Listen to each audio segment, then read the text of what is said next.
So it's great to see you all. Thank you so much for joining us. Today we are continuing with our Meet Our GR member series, and we will be hearing from our GR member Caiman Pantanal in Brazil. Just a little bit about them. They are Caiman is one of the long-run GRs, 10 GRs, and it was founded 35 years ago by nature-loving conservationist Roberto Klabin. We're going to hear more about their story, their work in the forces, and the great work that they're doing in the Pantanal.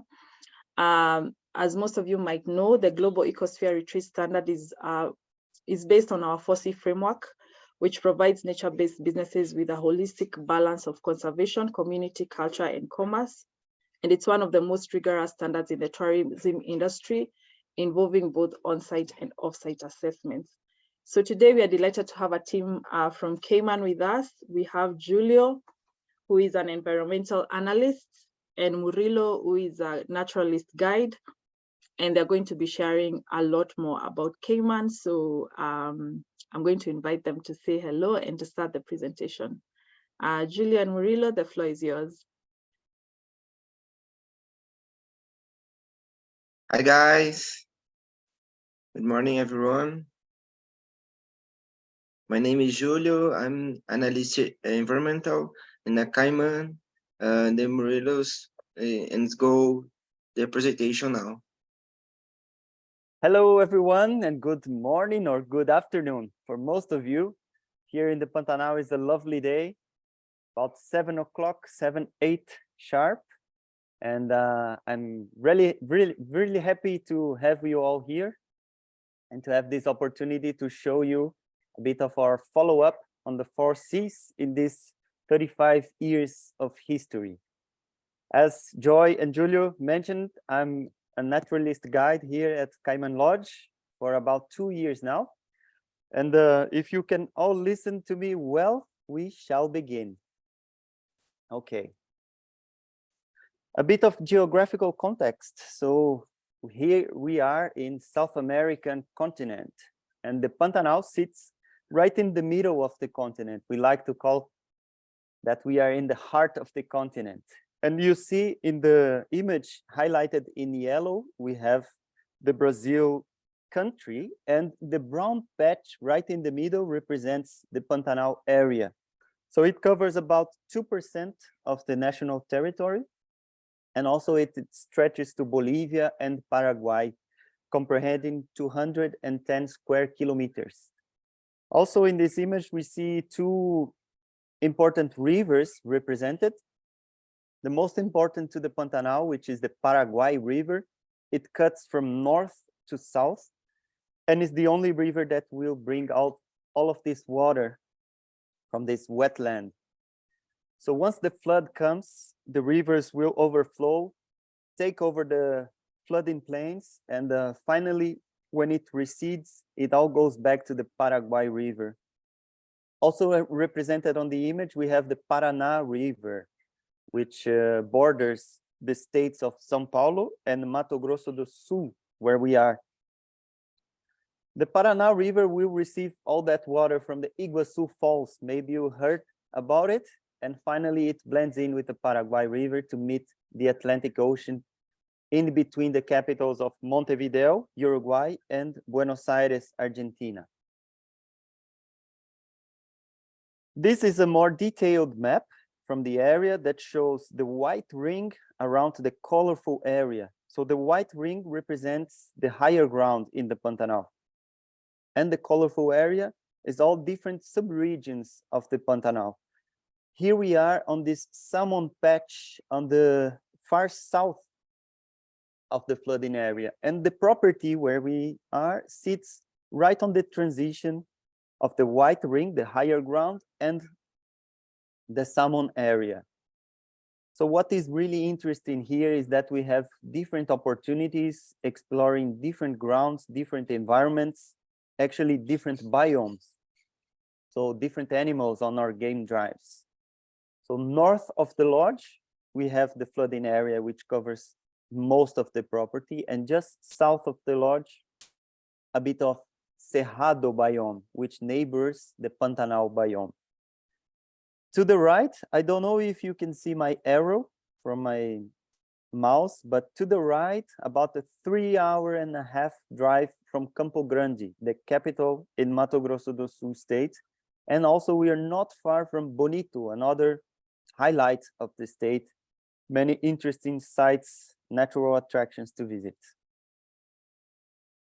And now we have a map of the property. So this L shape represents our coverage area. It's about 53,000 hectares, roughly the size of São Paulo city, the biggest city in the Southern Hemisphere.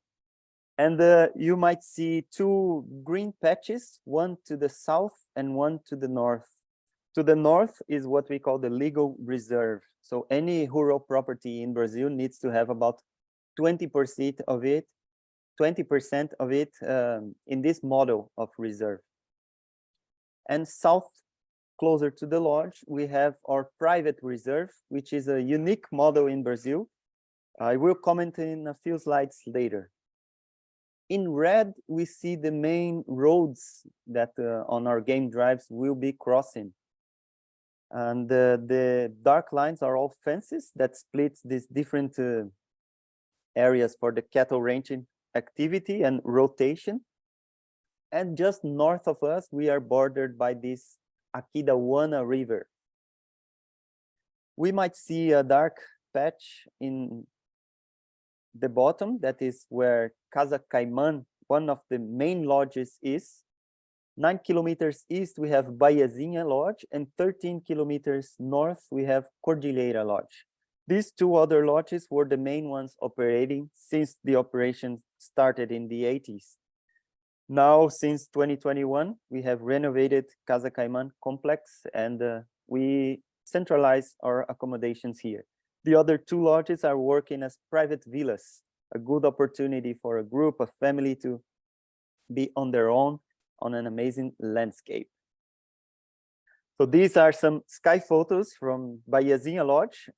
On the top left, has been running since '92, and on the bottom, Cordillera Lodge since 1997. But I also mentioned Casa Caiman. I will show you a photo soon.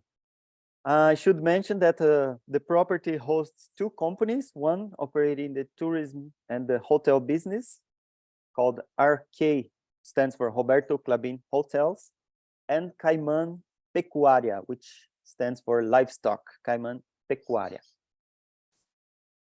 All right, and here we got a sky photo from Casa Caiman complex. So it's two houses. To the right, we have 8 rooms, the restaurant, the bar, some nice gardens. And to the left, we have the oldest building around. Of course, it has been renovated many times, but there we have 10 more rooms in total, 18 rooms, up to 40 people can stay in this lodge. Right in the middle, we have our pool connecting both houses. There is a nice gym to the left, a sauna, some cool gardens as well, lots of birds. And of course, since the 80s, when Roberto Klabin started the business, he proposed this tripod of the scientific research, ecotourism, and livestock. Livestock has been running around in the Pantanal for nearly 300 years now.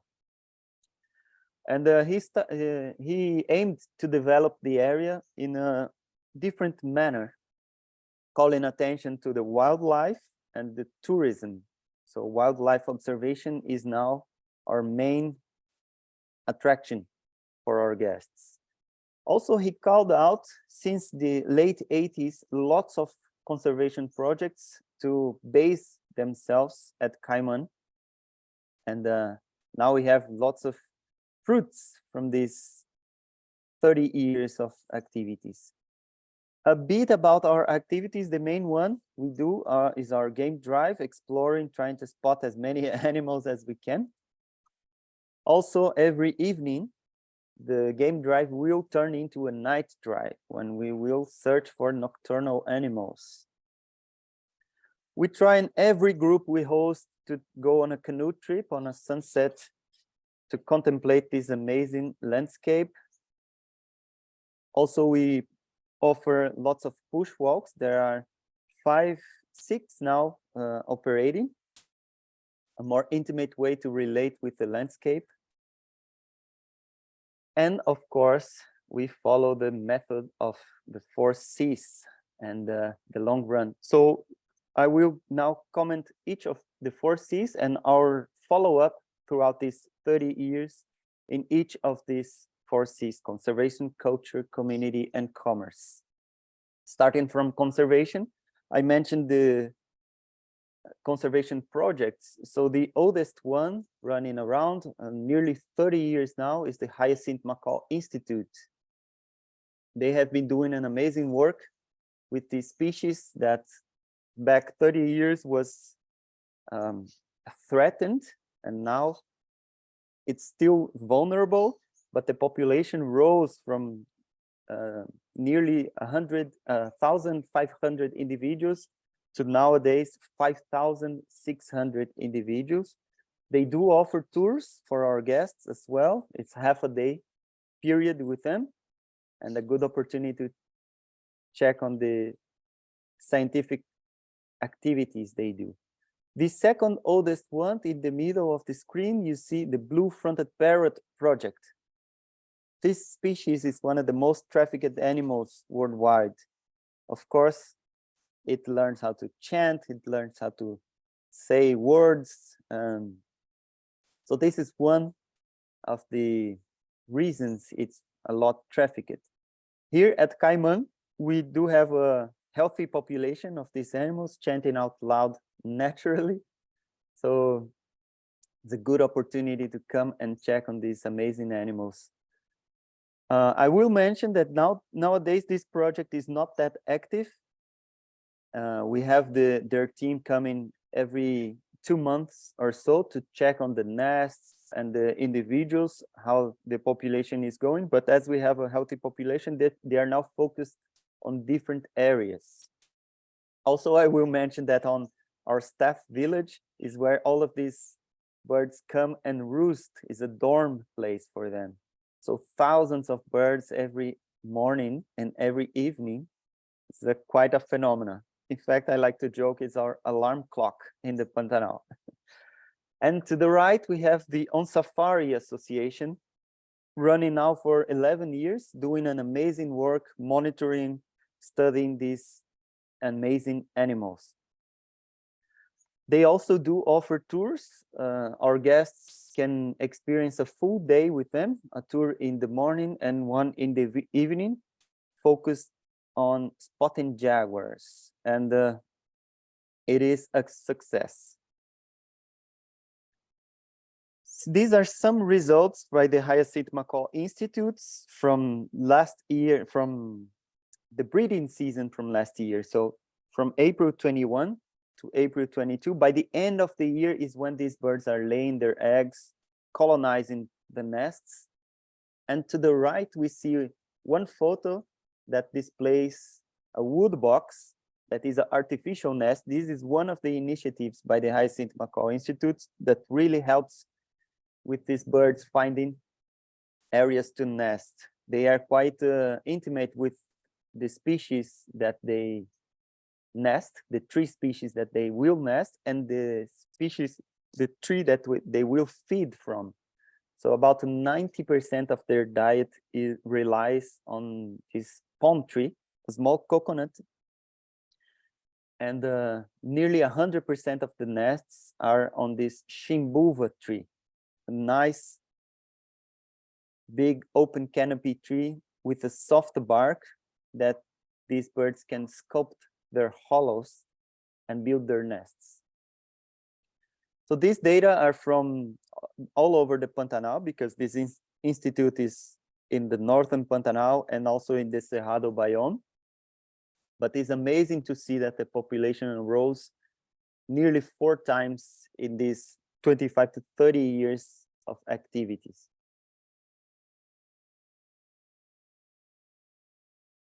This is one photo of Duda, one of the researchers holding one macaw. So when we have the young ones hatching the eggs, they will follow up from closely And when it's about December, January, is when they are getting big enough. So they start exploring around, but still they don't fly. They will fly when it's late January, early February. They need 120 days of age to do their first flight. And you will see on this macaw, there is a small collar on the neck. This is one way we are identifying some individuals to track their progress. It was roughly 30 of these medals put on some birds from last breeding season. And of course, they all have this ring on their legs. So that one is one way. So you track the individuals that were born here. And also I will mention that in the southern Pantanal is a known place for a nesting ground for these birds. In the northern Pantanal is where they all fly to. You see like 100 of them flying together, trying to establish their partnerships. When they reach about 8 years of age is when they are sexually mature. Look for a partner that will live their entire lives together, nearly to the age of 70 years old. So quite an amazing bird. Also the On Safari Association doing amazing work with the jaguars. So by now we have, there are about 5 or 6 jaguars with the collars that can be tracked by a radio signal, and some also with a GPS signal. That sets up a higher ratio of sightings, but also it provides a lot of data studying this territory of these animals, their behaviors. And last year we had 100% of our guests having experienced a jaguar sighting. So that is a remarkable achievement. Back 10, 15 years ago, we would have about 5, not more than 10 jaguar sightings a year. So it was quite something back in the day. Now it's getting more common and everyone can have that amazing experience. A new project that is teamed up on Safari and Caiman is this project called Tapirapé, which stands in a native indigenous language for the tapirs. The name of the tapir in an indigenous mood, the Terena indigenous. And we are right now in the middle of a capture campaign, and it is going until the 19th, over 10 days now that we are trying to capture a tapir so we can tag them with a small earring and start tracking and develop the same process that was done with the jaguars, try and habituate these animals to our presence. This is one of the big 5 in the Pantanal and the hardest one to find, because these animals are quite shy and they like to be deep in the forest. So if we can habituate them to our presence of the vehicles, it will set up our ratio, our sightings, definitely. Also the blue-fronted parrot project I mentioned, they're not that active, but it's an amazing bird. You can see many different colors in it, and I can just listen to some on the background right now.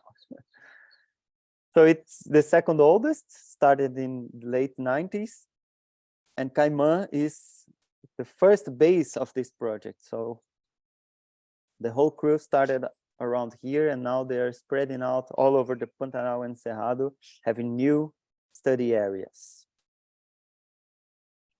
Some other scientific research projects that I want to mention: to the left, the Brazilian bats project. So we have one teacher coming every year or so to register all the species she can have.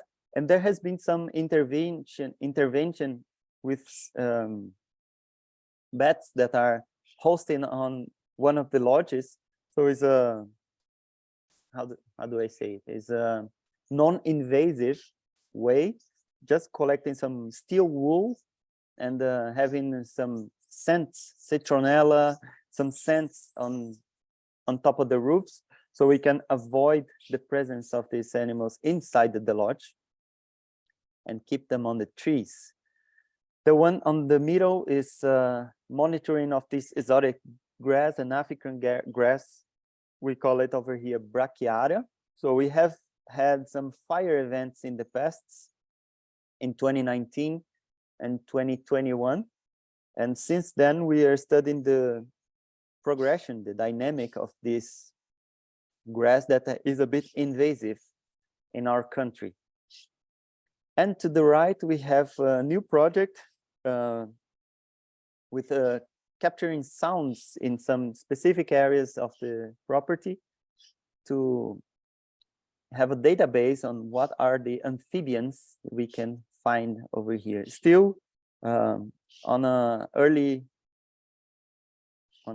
schedule, this project. Now, commenting a bit about the private reserve, I mentioned is a unique model. So RPPN stands for Natural Heritage Private Reserve. Of course, the acronym is in Portuguese. So private Natural Heritage Private Reserve is one model of reserve in Brazil that once you have one target area that you want to turn it into a reserve, you are a landowner, you call on the union, they will come and audit the area, and okay, they will establish the reserve. Here is your title. We keep it as it enters in the national units of conservation.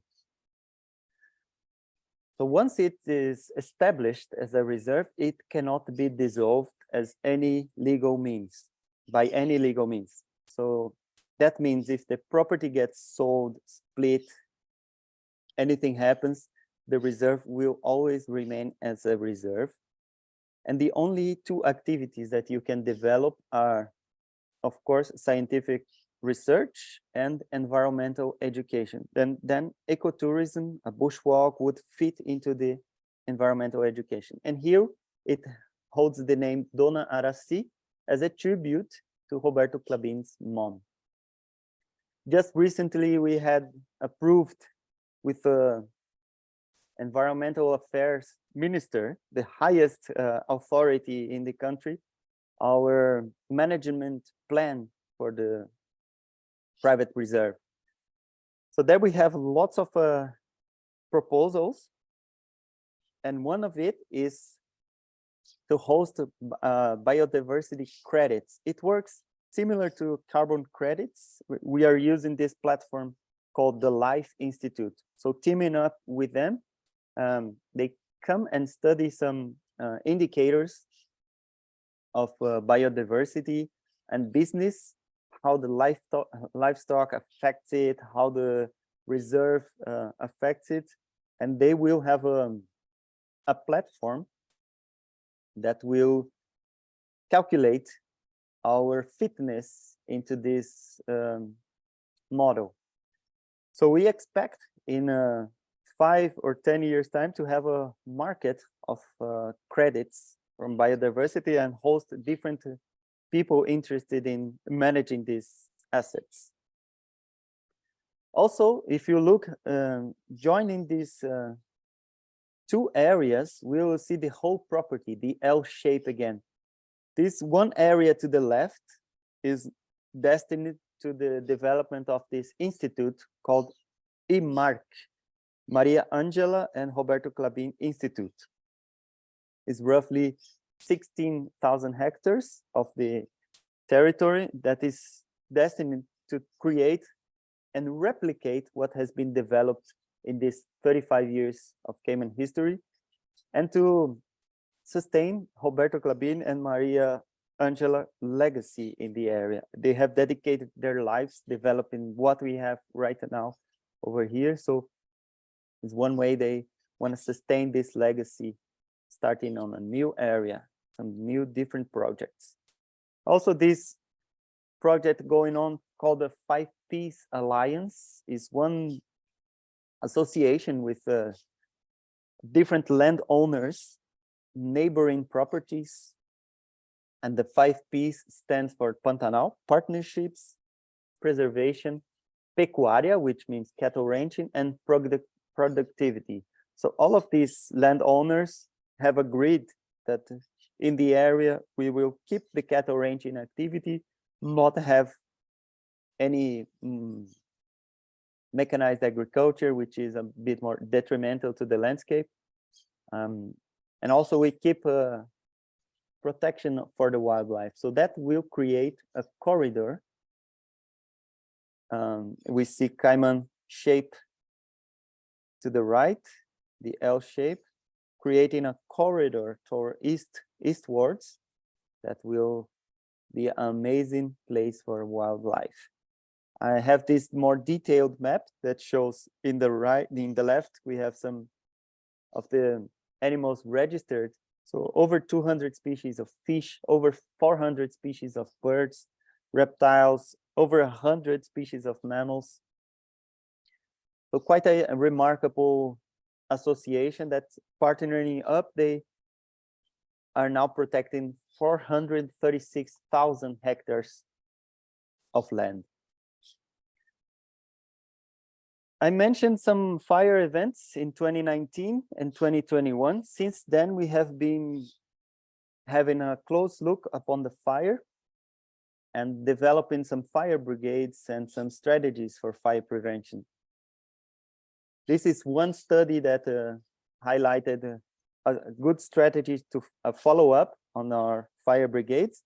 This is one training we had in July, August 2021, but we keep up every year with that.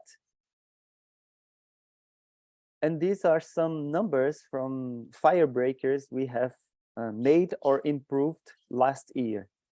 So I will show you a map that will demonstrate a bit easier. Here's our property. The green areas are all the reserve areas. Of course, the whole property is an ecological refuge. But the green lines, the light green lines, are all these fire breaks. So that to the right shows the ones made in 21 to 22. And now this one shows some new ones, and also it highlights the orange lines and the red lines are all roads, dirt roads or off-roads that work well as fire breaks as well. And it's a good access point to, if we need to fight a fire, we will use these roads. Some of the water holes in the property are now strategic as well. They keep water the entire season, even on the dry season. So that is one good collection area if you need to collect water to fight a fire. Of course, it's not simple as that. It's a lot of strategy, but it's a panoramic view. Now mentioning a bit of our sustainable waste management.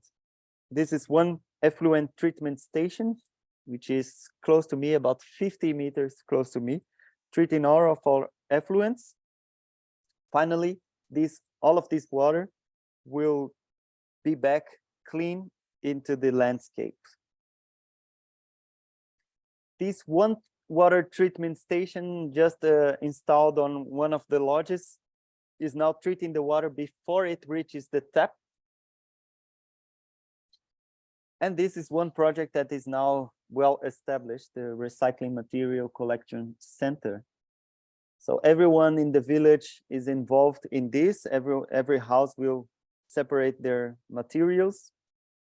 And these are some numbers since 2009 by kilograms. So 9,000 kilograms or 9 tons, 9.5 in 29.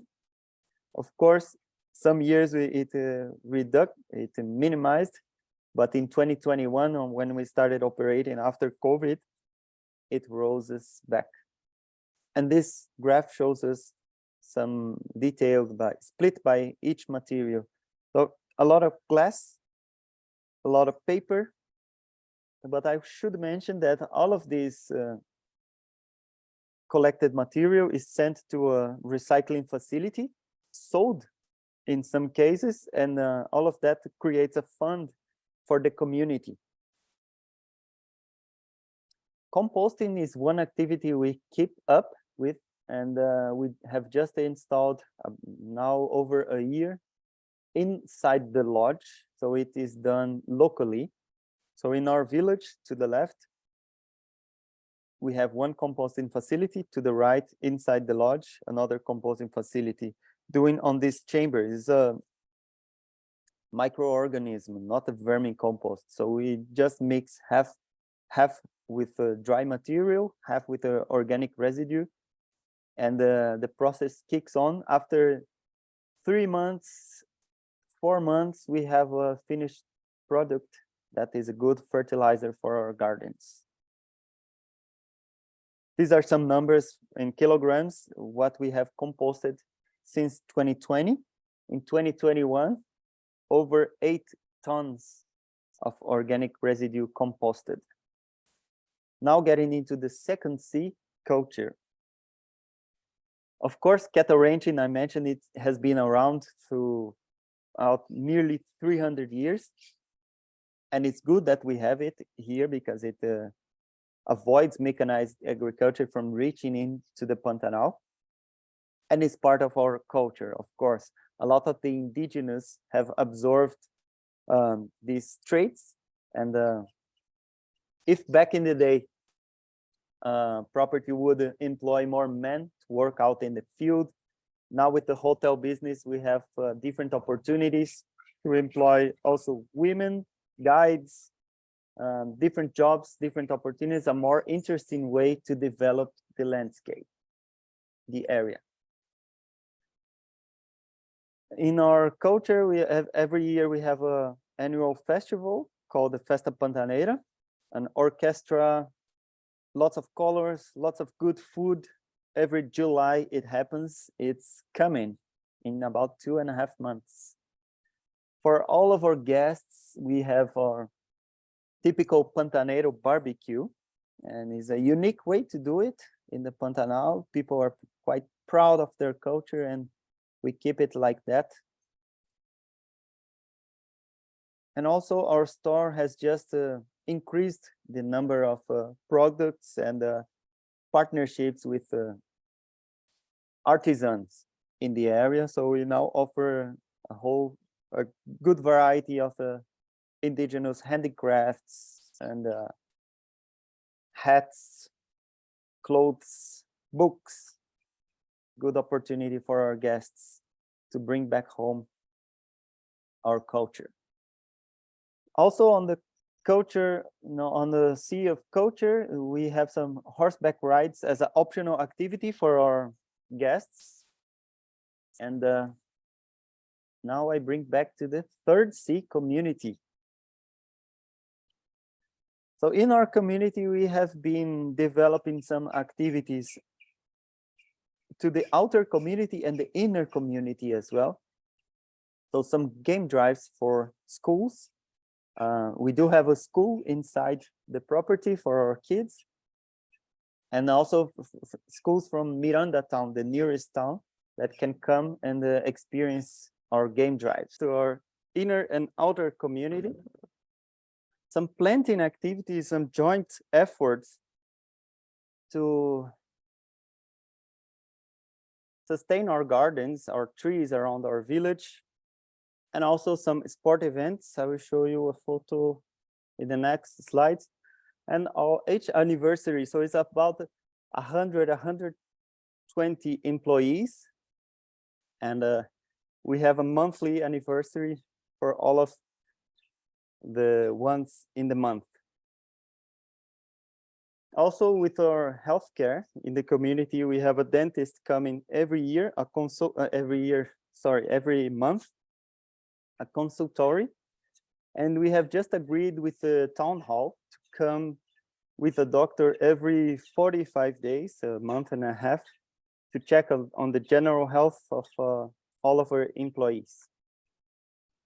These are some photos of the activities to the left with some schools from Miranda, and on the bottom right as well. And these are some photos of our school, quite a colorful building. It is a multi-series school, so one teacher handles kids from 1st grade to 9th grade. And for high school, a bus comes and drives them to the city. Okay, this one photo from our sports court. And now bringing to the fourth C, commerce. Of course, both activities that sustain all the other C's, tourism and livestock. So these are some numbers on our guest number growth since 2016. Of course, through the pandemic, we have been closed for about 4 months. But since the Casa Caiman complex renovation, we are now increasing the number of guests. And of course, the number of employees.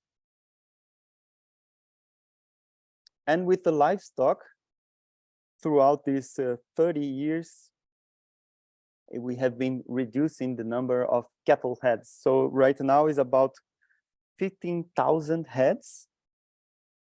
And it works as a lease contract. In fact, Roberto Klabin, the landowner now, is not, he has a few heads of cattle, but he's now leasing the area for 2 ranchers, 7,500 heads from one, 75 from another one. But since 2018, we have reduced dramatically the number of heads of livestock. So that helps a lot with the landscape management. Also, I will mention that since 2002, there are no more exotic grasslands being formed. And we are putting a good effort into developing the native pastures with cattle. So they will take advantage out of it. They will use it. And it provides a good opportunity, so we keep it native and wild. Some ongoing and future perspectives is right now happening just close to me. We are installing some photovoltaic panels, so we will have solar energy soon. And the water reuse filter for our hotel irrigation system. My friends, with that, I end the talk. I think I did not get much of the time, about 38 minutes. I appreciate a lot of you listening, and I am open for any questions. I bring back to you, Joy. Thank you a lot. Thank you so much, Murilo. Very, very informative presentation, and we really appreciate you taking the time to put it together and present to the members. So I'll open the floor now to anyone who has any question or comment. Please feel free to just go ahead and ask away. Any questions, comments? Hello? Sorry, I had someone speak. I don't know if it was Julio.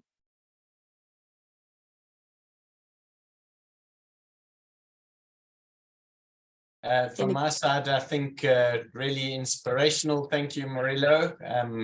Obviously, I think we'd all love to come and visit there one day, but certainly wonderful to see all the different initiatives and really inspiring work. I don't have any questions, but just saying thank you to you. Well done. Thanks a lot, Sean. All the best. That was fantastic. Thank you, Murilo. I really enjoyed that. I work with Naomi at Senderos, so we represent you guys in the UK market here and work with the long run very closely. Can I just ask what your role is at Caiman? Yes, I am a naturalist guide. Okay, I'm here now for 2 years, just a little over 2 years. So I'm one of our guides. Great, that was a really good presentation. And do you give a presentation similar to that to the guests who are staying at the lodge? Yes, similar. We don't get into much detail on the projects going on. Yeah. It's more contextualizing about the Pantanal and Caiman history. Of course, we do mention the conservation projects and some of the projects, but not all of it. And of course, the 4 C's philosophy. Yeah, I think that's important. It's good to kind of have that conversation with the guests as well as partners. So thank you very much. Thank you, Nicola. Thank you, Nicola. I have a question as well. Sorry, it's all Sandera's questions. Hi, Renemi. Just about the grasses. I know there were some studies going on after the fires as to the sort of native fire resistance of some of the native grasses and plants at Caiman and in the Pantanal in more generally. Do you have any more information on that? Yes, sure. What we observe out in the land, and it's documented as well, is that one of the native grass that we call the broom sedge grass, the dynamic after a fire, it kicks on dramatically. So we're now having a lot of it, and it's a tall grass. It builds up a lot of organic matter. From my own perception, it's building up the environment for some more exigent, more demanding grasses and shrubs to develop. And the dynamic with the exotic grass, the main exotic and invasive grass is called the brachiaria. So that is a lot used in Brazil for forming exotic grasslands. And the cattle will take advantage out of it, but also it has a bit of a invasive behavior. So one thing we are looking at, not intervening much, but we are studying this dynamic, and we have seen some progress of this brachiaria grass on our native grasslands. I don't know if that answers your question exactly. Yes, it does. It's really interesting. Yeah.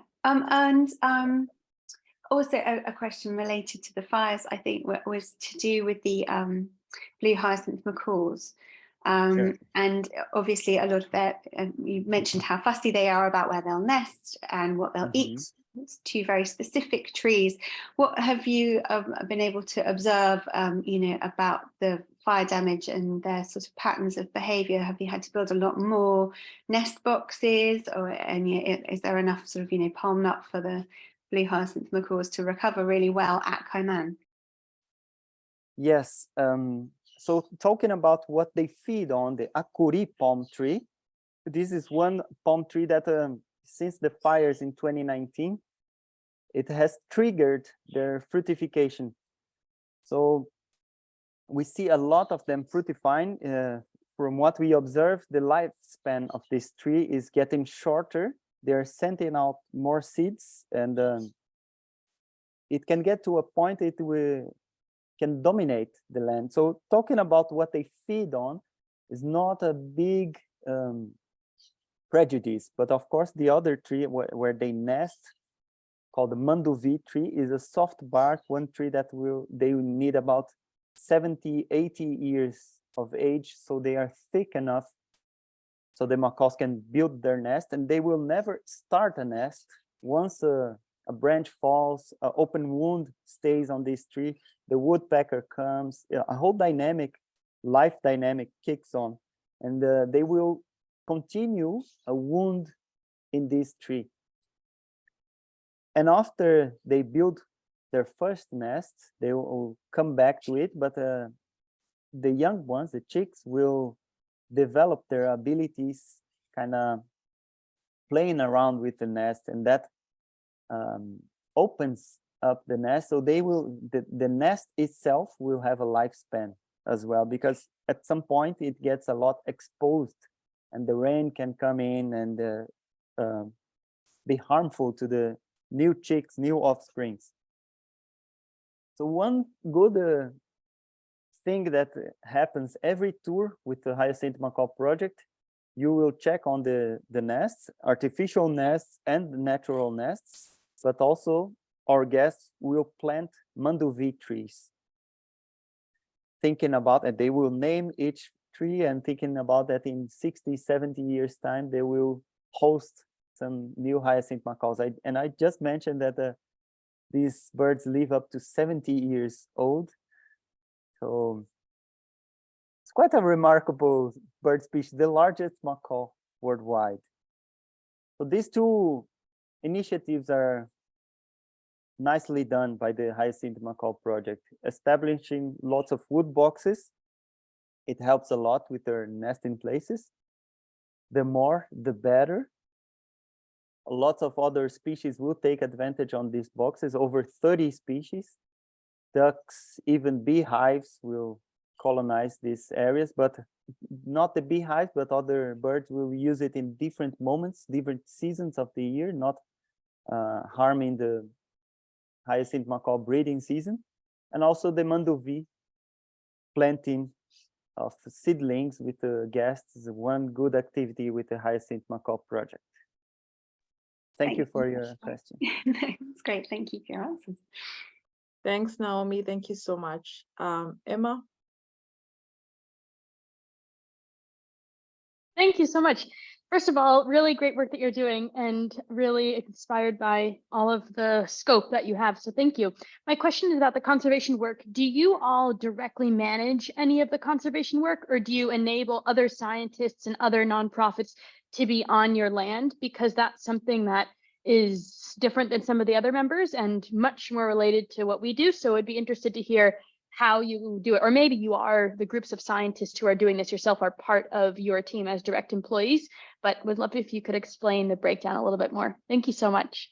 Yes, thanks, Emma. Both of these ways happen. So just as an example, the tapir project is teaming up with on safari, the Jaguar team, and the Caiman Lodge. So we all work as partners teams, because when we are out in the field or tour groups, we keep it on the radio verse. I like to joke, because everything happens on the radio. We don't have a mobile network. The Wi-Fi is only in a few areas. So everything happens on the radio. And we are all partner teams. So if we have a good sighting, some good opportunities, it all happens on the radio. That is one example of how we work together. But also talking about funding for the projects, the tapir project is a half-half, 50-50 with the On Safari Association and Caiman Lodge. But also we enable these conservation projects to base themselves in the property. So the oldest one, Hyacinth Macaw project, is here for nearly 30 years now. And On Safari now for 11 years. All live in the same village. Not the Hyacinth Macaw is in a different village, because they are a bit more centralized in the property, and the staff village is a bit more southwards. But what Roberto aims for the new area, he wants to develop the Maria Angela and Roberto Klabin Institute, is to have public call-ins or university call-ins for groups of researchers interested in investigating the area. Great. And do you have on-site housing currently for those researchers, or do they come for the day and then go back to their association's headquarters or where they live? On-site. So they are all based here, all of our lives, our communities, we are all together. Thank you so much. Thank you, Emma. Thanks, Emma. Anyone else? Any last questions or comments? Okay, if there are no more comments or questions, I really want to say a big thank you to the team at Caiman for putting this together and for taking the time to just share with the members. We're going to make this call public. That's one of the things that we've decided to continue doing, just to promote the work that the GER members are doing. So if you receive the link, please share it far and wide. It's great to see the work that you're doing at Caiman, and we're looking forward to see just the new developments that are coming up. And we'll continue just having discussions on what more we can do together to help you. So thank you so much, Murilo. Thank you, Julio, and thank you, Luciana. She's somewhere in the background, but I want to say a big thank you to her as well. And thank you so much, everyone, for joining the call today, and looking forward to the next one. So Thank you very much. Thanks a lot, everyone. Have a lovely day. Thank you.